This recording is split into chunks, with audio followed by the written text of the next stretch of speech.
62nd round of VVV Gaming's Losers Bracket podcast, and boy, we have a good show for you today. Later on in the episode, we've got a great interview. The founder of Grub will be here. Make sure to stay tuned for that. There's also a really cool contest we're going to be doing. That'll be at the end of the interview. Make sure to stay tuned. But man, really cool thing that I want to talk about. First off, right off the bat, huge news in regards to StarCraft for MLG. It is now official, according to MLG Lee's Twitter account. Come MLG Columbus, we will be getting soundproof booths. Huge news. Yeah, I mean, I was really happy to see that. I mean, I want to get confirmation in the written form, but if you looked at Sundance's Twitter, he had made a comment that post-Dallas, a lot of people had hit him up saying they wanted booths, and he said he got the message, and I have no doubt that they're going to do that. I think it's great. You know, I know Sir Scoots and EG had really was something that they thought would be a really good idea. We obviously thought it was a good idea. If this results in TJ Wheat and Day 9 being able to, you know, give commentary at the event throughout the entire match, I think that's going to be fantastic for everyone involved. It's just going to be that much better of an experience. So I'm really happy to hear that Major League Gaming was so quick to take action and do the right thing. Oh, yeah, most definitely. Whenever there's soundproof booths involved, commentators can talk over the crowd. It just makes for a much more exciting atmosphere. For example, this past Tuesday, we had the DreamHack Invitational that happened overseas.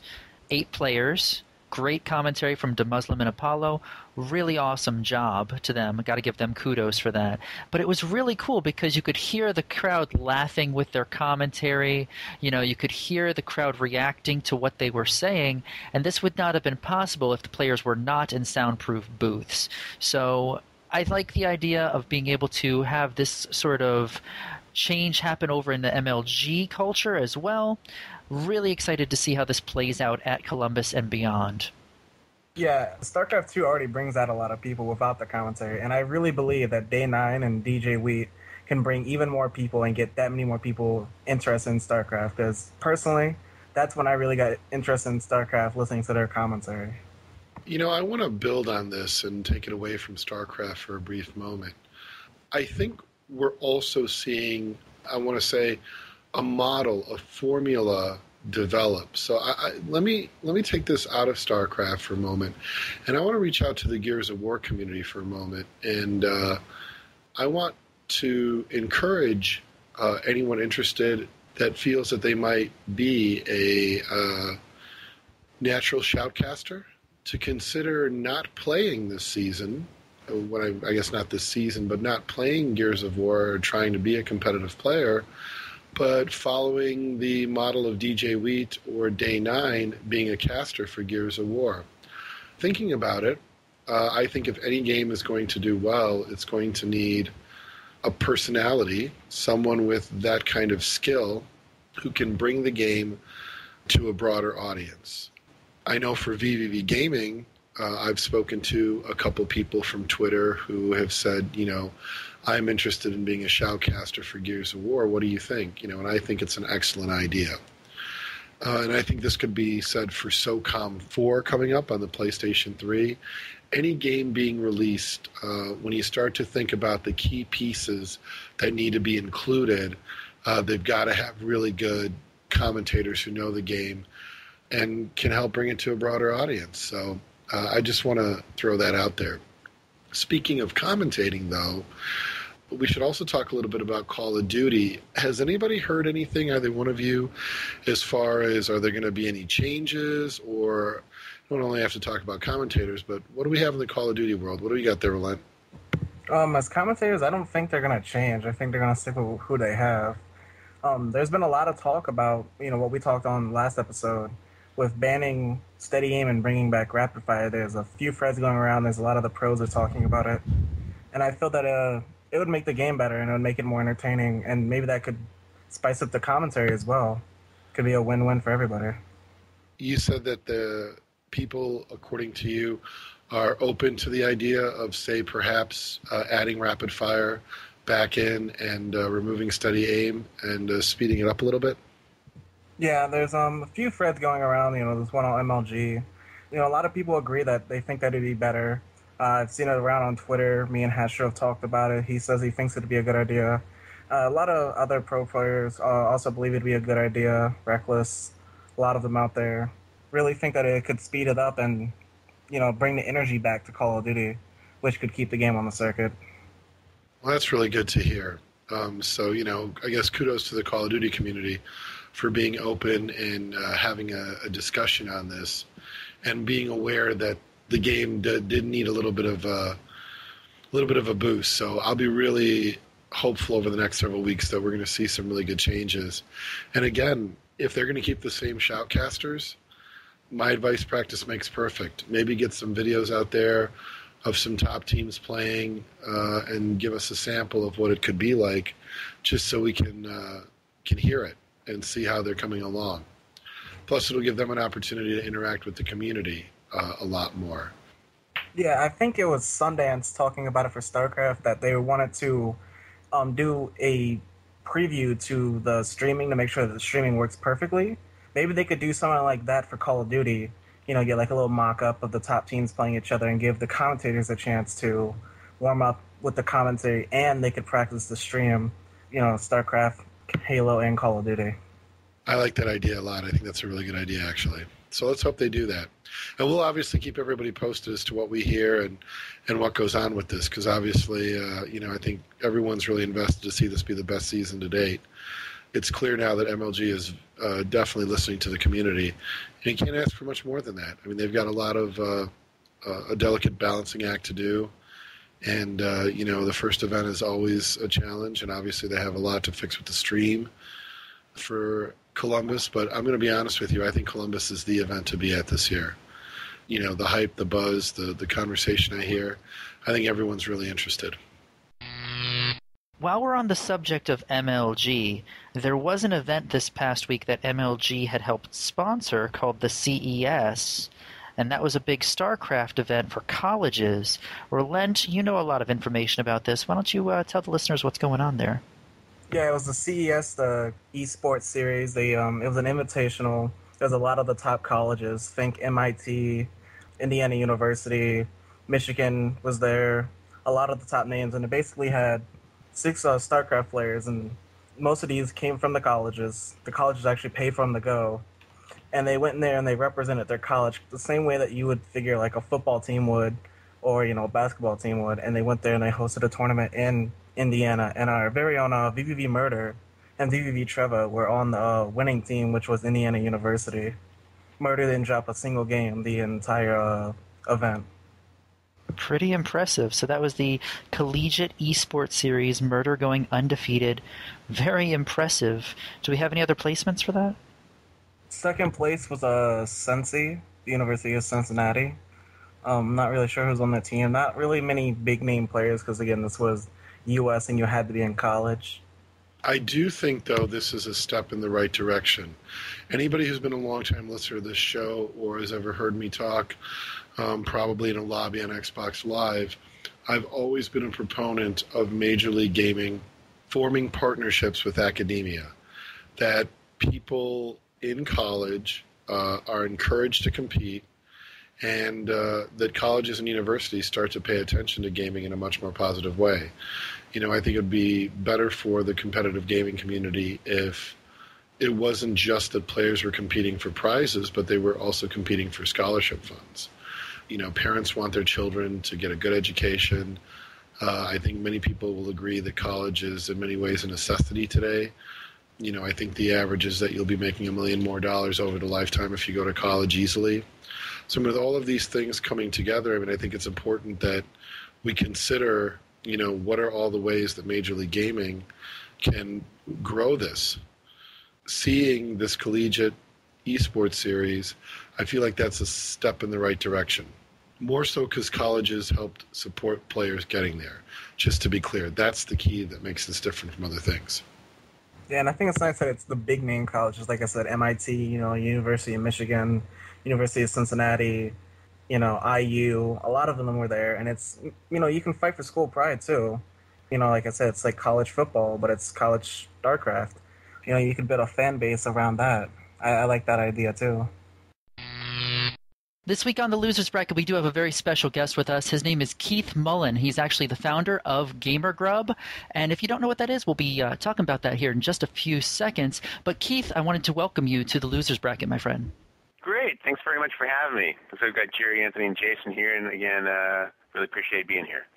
Oh, definitely, definitely. So for the listeners that don't know a little bit about your company, go ahead, tell people who you are and what you're doing with Grub. Yeah, well, basically, Gamer Grub's a snack mix that I designed to overcome the typical problems that you have when you're snacking and gaming at the same time. And it's a snack mix. We've got 4 flavors. There's pizza, peanut butter and jelly, barbecue, and s'mores. And we've been shipping the full line since June of last year. And it's shipping in North America, and we are doing some exporting presently as we kind of grow. Beautiful. And how was the company formed? Like, what made you get this idea to bring Grub to the market?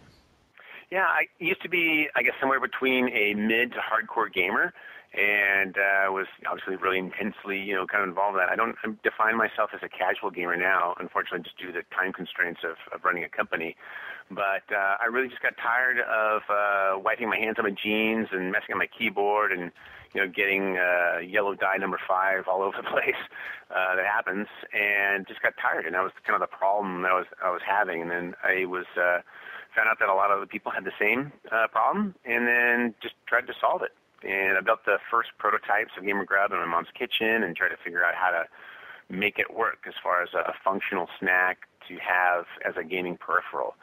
Most snacks are, a chip format or a bar. You've got to, touch or somehow reach and, pour in your hand, that type of thing. And Grub was designed from the ground up to work while you're multitasking, either at the keyboard or with a controller, and still snack and have a delicious treat while you conquer and divide.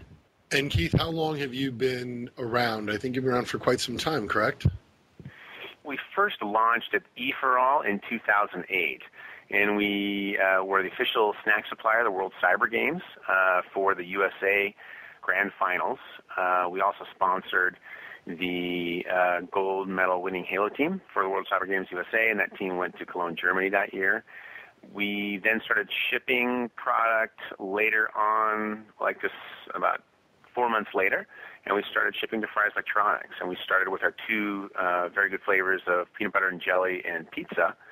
And then from there, we were in development with the other 2 flavors for about 9 months, and then obviously started shipping the entire line last year. So since October of 2008 is when we really started the company and started, getting out there and kind of figuring out what it takes to build a snack corporation, which now that I've actually done it, it's a lot more work than you would think. And then now we're, like I was saying, expanding to other countries, and now we're developing some new flavors and some new product lines, and keeping going and taking the vision of what I started with, and now building on that. And it's been quite a journey. It's been really exciting. I really, really, really enjoy it. I wake up every day saying, oh, I can't believe I'm doing this, because it's really a lot of fun.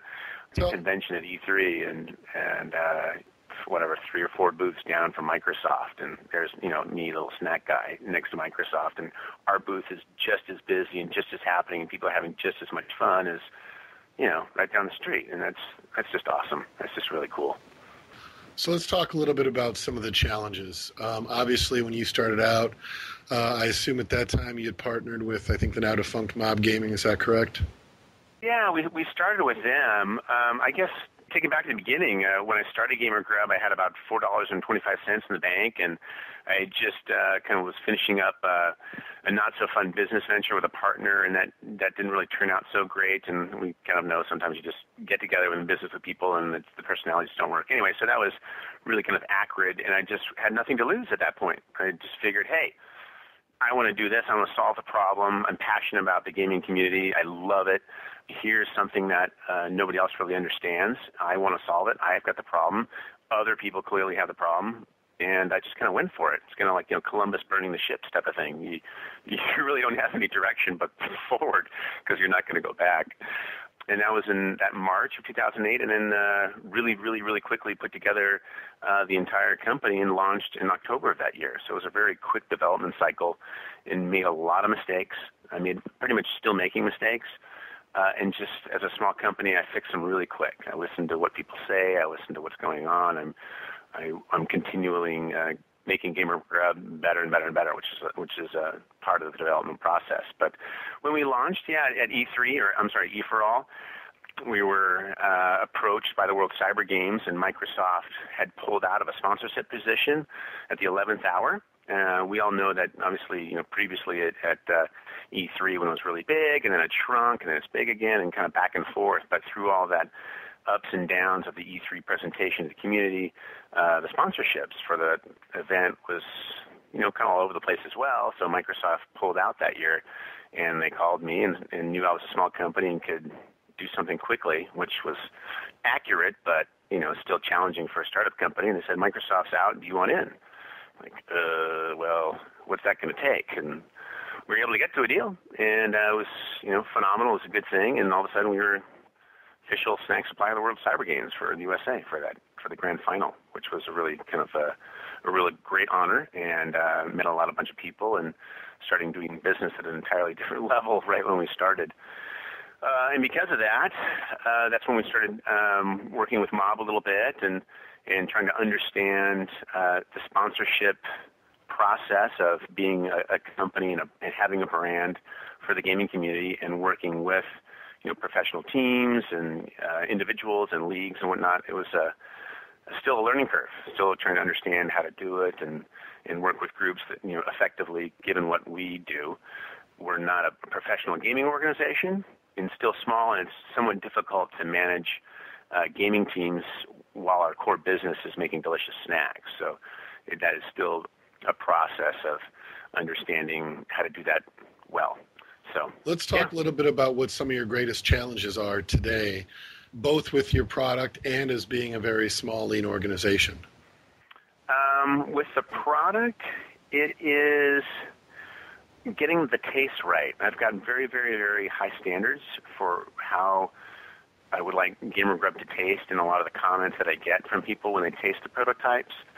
S'mores, perfect example. That took what I thought was going to be pretty easy. I mean, it's chocolate and, some marshmallows and graham crackers. How hard can it be?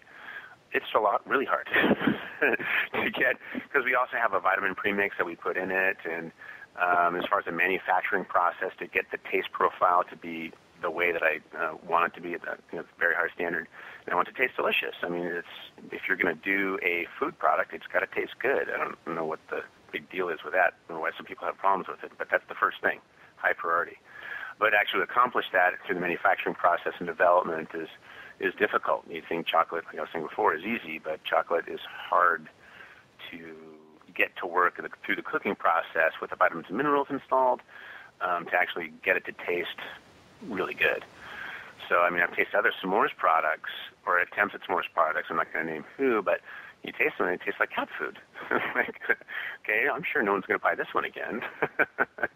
But if you taste our s'mores, it's delicious. It tastes like a s'more sandwich. So that's been a challenge when through the development. And from a smaller company, obviously the challenges that any small company would have, going up against Doritos. I mean, Doritos, as you know, was or is, or I'm not sure where the relationship is, but sponsor, post-sponsor of NLG, and they're basically conceivably a competitor of Gamer Grub. And so going up against a snack company that has hundreds of millions of dollars to spend on marketing and advertising and trying to work in the same aisle or the same market environment or something like that is good times.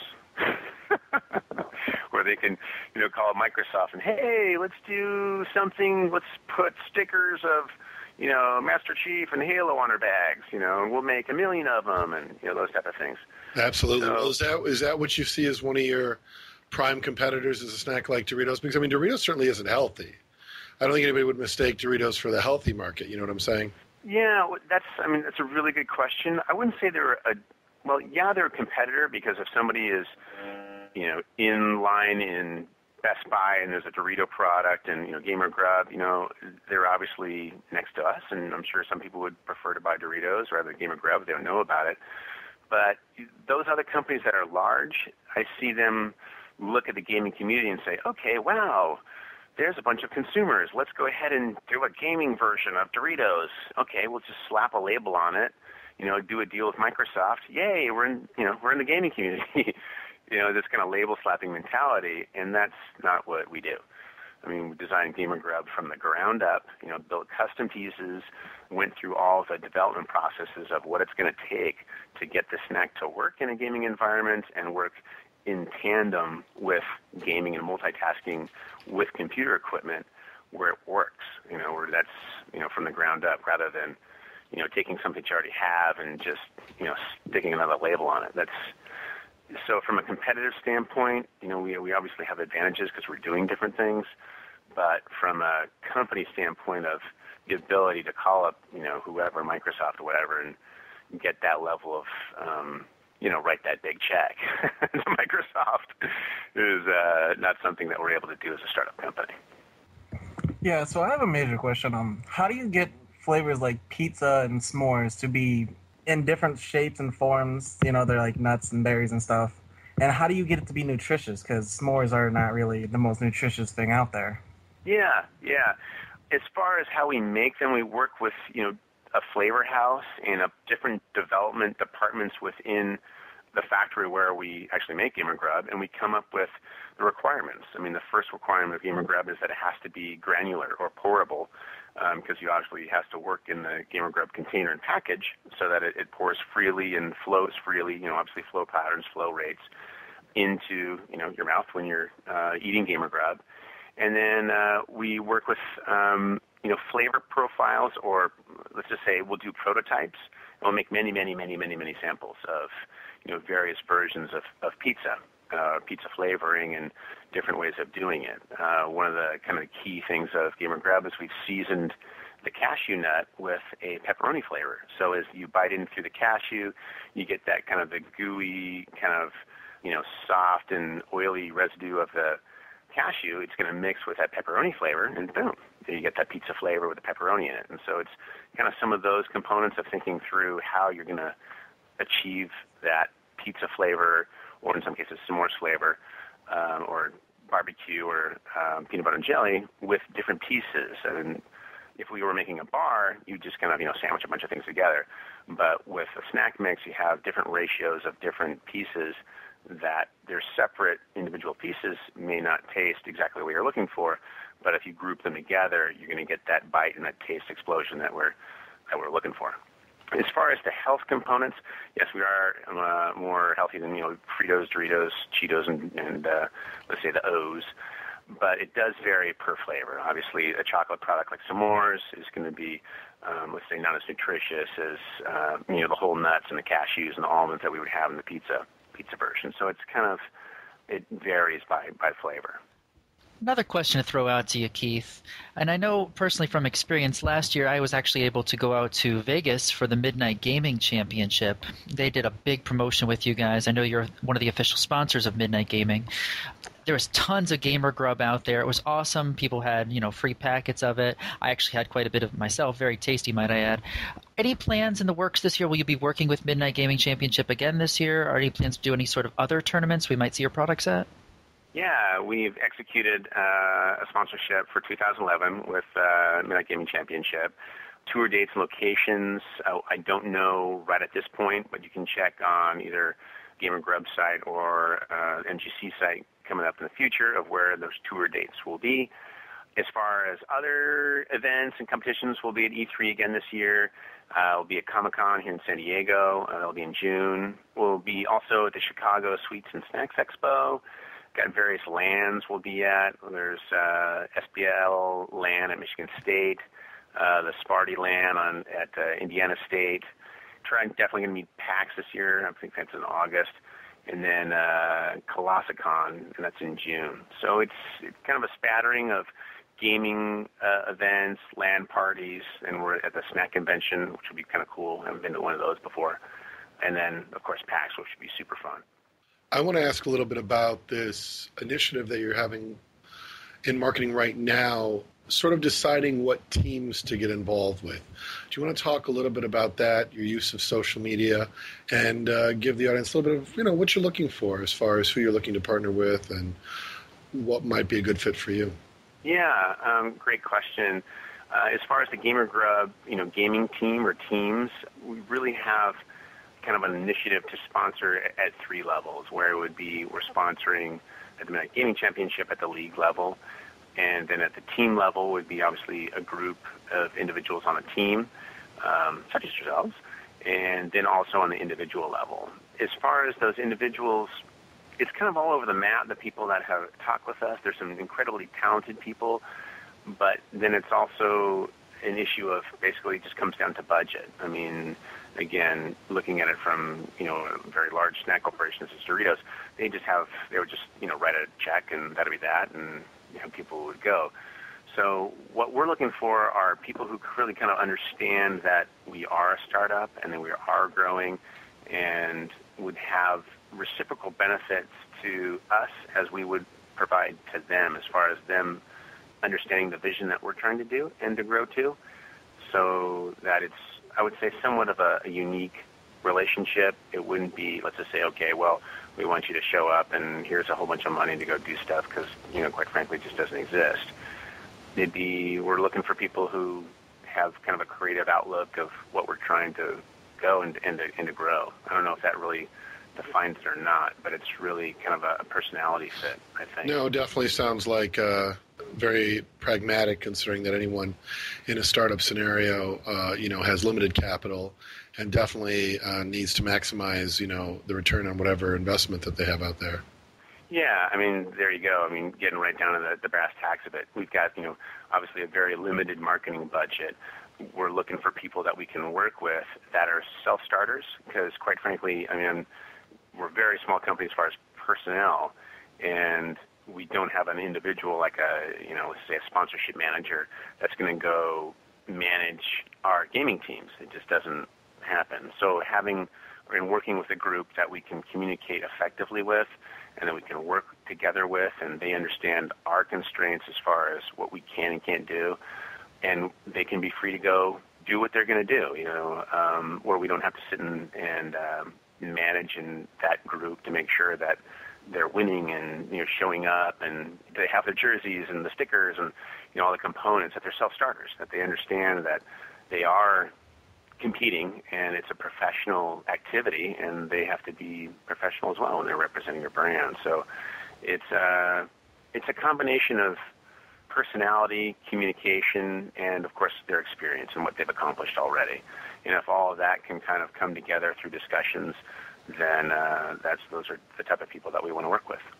Understandable. What would you say so far has been your most effective marketing endeavors? Social media, sponsorships thus far, partnering with leagues, retail. What would you say has been your best experience so far?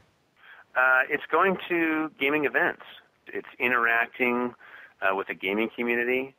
It's getting out and meeting people, having people, sample and taste Gamer Grub, having the ability to go out and talk and get development ideas with the gaming community. That's been the most effective. That's where people kind of get the connection and understanding of what we're doing as far as, wow, a gaming snack, and it tastes like peanut butter and jelly. Are you kidding me? How does that work? So those type of, active, connective discussions seem to work the best. Understandable. When it comes to what's next, how do you see the rest of 2011 unfolding for both the company and the products themselves? Anything additional upcoming, or will these be the core sort of central products that you'll be marketing the rest of 2011? We are in discussions with a software publisher to do a kind of an expanded merchandising program, or let's just say activity. I can't really get into specifics, just unfortunately due to confidentiality. But we're looking to put together a partnership with a strategic alliance with a software publisher to do some pretty fun things. And yeah, we're in discussions actually with 3 groups right now and trying to decide which relationship would be the best for them and for us and for the brand as a whole. Vision-wise, going ahead, past this year, it's the same type of development process for some new products of, listening to the gaming community, understanding, what their needs are, and putting together products that assist in the problems of multitasking at the computer. So that's kind of the global, let's say, vision of what I'm trying to do, and only through the process of development will I kind of, put together new concepts and new products. Going back to when I was saying, well, how did we start? We did the development process of getting the product out there really fast and missed some things and made some mistakes. So going forward, I really want to, take my time and develop products that I know are well thought through and truly solve the problems of gaming and snacking, if that makes sense. I want to take a little more time than I did the first time because I was just really excited to get the product out there, and I did it really fast. When it comes to the product itself, what would you say of your product line? What have been the most popular that you went as far as what you've gotten feedback on?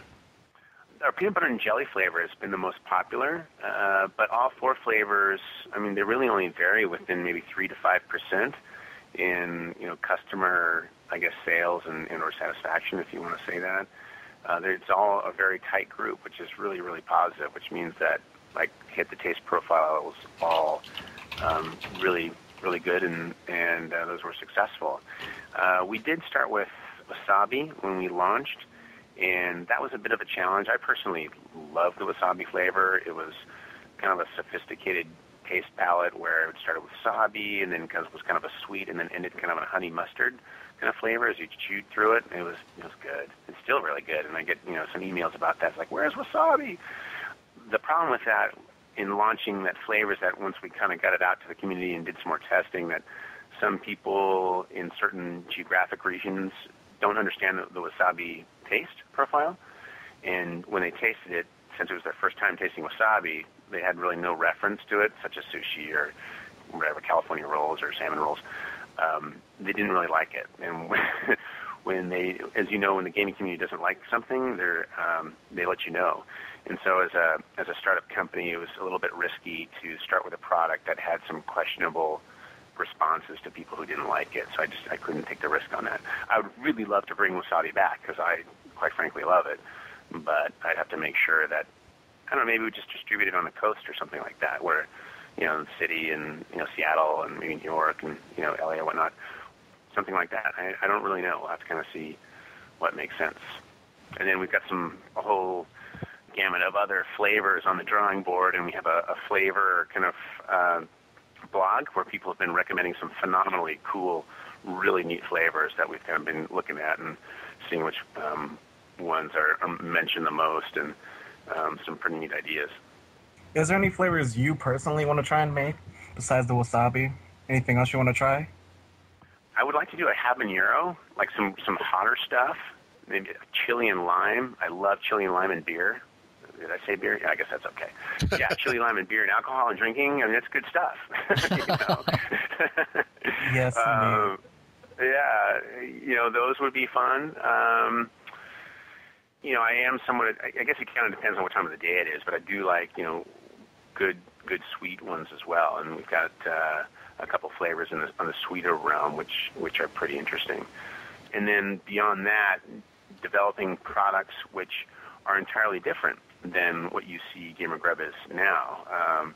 Not that I want to do like, a Gamer Grub energy drink or something like that. That's, obviously everyone's doing something like that. But more a new type of food product, yet undefined. I definitely want to push the limits of what you understand snacking to be and try and come up with something that either I don't know what it is yet or people haven't seen before, something that is new and unique, and people can understand, okay, that was designed for gaming. Whoa, that's cool.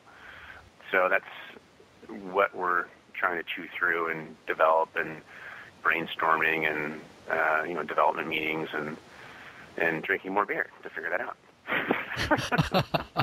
Oh man, man. That's awesome. I have to admit, some of the new flavors ideas that you had there, they sounded kind of tasty. Looking forward to trying those if they do ever eventually make it to the market. And speaking of the market, for the listeners that may not have tried your product before, that may have just heard about this for the first time now, can you give the listeners an idea of where they might be able to purchase Gamer Grub? Yeah, absolutely. We're sold, let's see, we're in Best Buy in some locations. We just started with Best Buy recently. We're about 100 stores, and we're working on expansion with them. That'd be a good place to pick it up.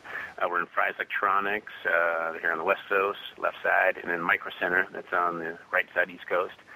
Hastings Entertainment, and then there's additional retailers you can just find on www.gamergrub.com. That'd be another good place to find some locations. And we also sell online as well. Awesome. Keith, I really want to thank you for stopping by the Losers Bracket and sharing a little bit of information about your product. By any chance, are there any shout-outs you want to give out to anybody while you're here on the show? I'd like just specifically just the gaming community in general.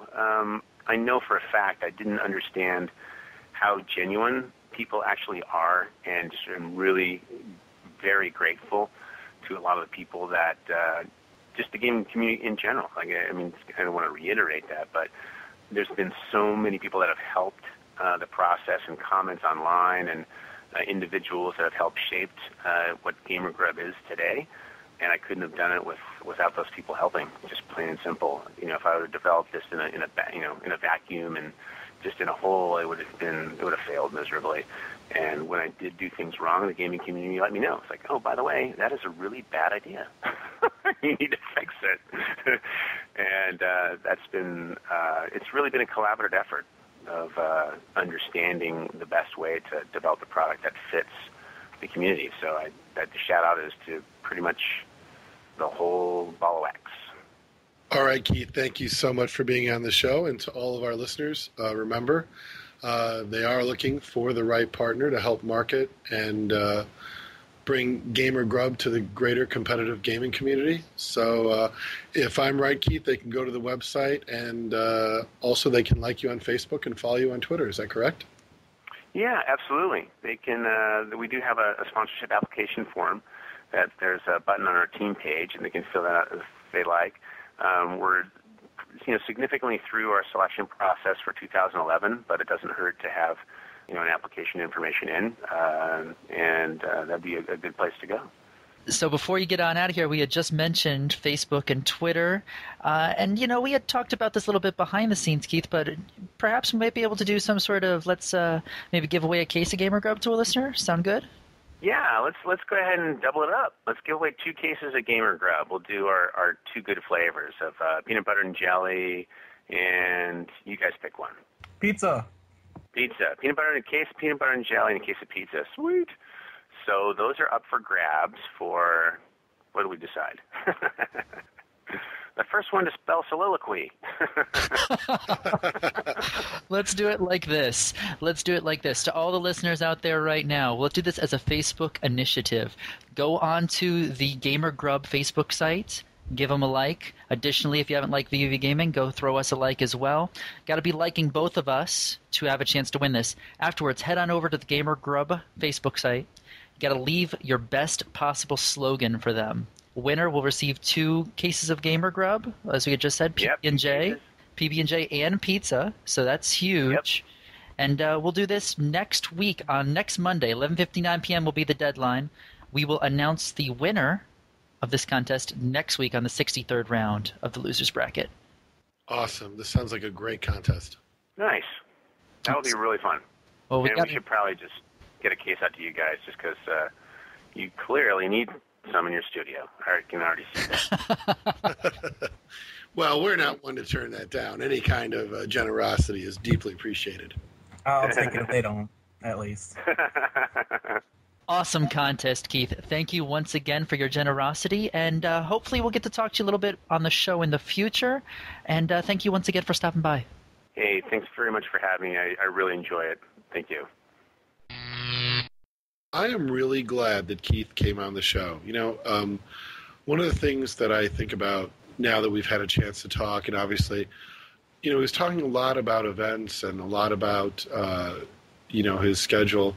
I think we would be amiss here, Jason, if we didn't mention that an event I really look forward to going to this year that's going to be in Phoenix is the tickets are now on sale. You want to talk a little bit about that?